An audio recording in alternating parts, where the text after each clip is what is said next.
Ibn Sino Taxta bozori ro'parasi yosh Lelinchi Ahmad Yassaviy mahallasiga kelganmiz. Qadrdonlar 4 ta yonma-yon qurilgan uylarimizdan bitta dona qopti. 1.7 sotixli yer maydoniga ega.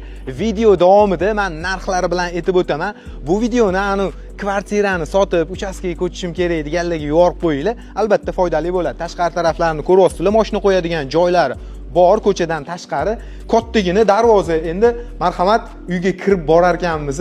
Hovlimizni ko'rishinglar mumkin, faqat yashil hudud qoldirilmagan ekan, ikkita mashina qo'yish uchun joy yetarli qilingan.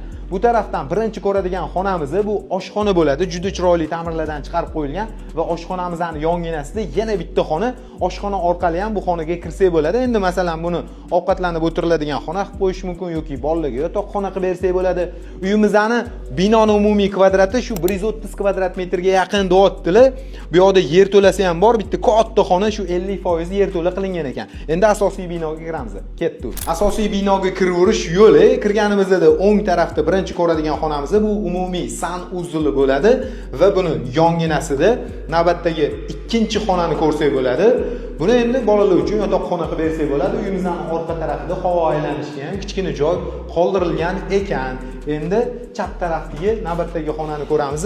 Bu mehmonlar uchun mo'ljallangan mehmonxona, juda chiroyli mana bunaqa dekoratsiyalardan foydalanilgan. Patoloklar, lyustralarga ahamiyat bersanglar, ajoyib skromli ta'mirlardan chiqarib qo'yilgan. Endi bu mehmonxona orqali biz yotoqxonaga kirsak bo'ladi. Keng, kattagina yotoqxona, bu yoqda katta kravat turadigan bo'lsa, bu asosiy ota-onalar yotoqxonasi bo'lgani uchun bu yoq burchagida o'zini yuvinish xonasi ham bor va mana bu yoqdan kelinglar, orqa tarafni sizlarga ko'rsataman.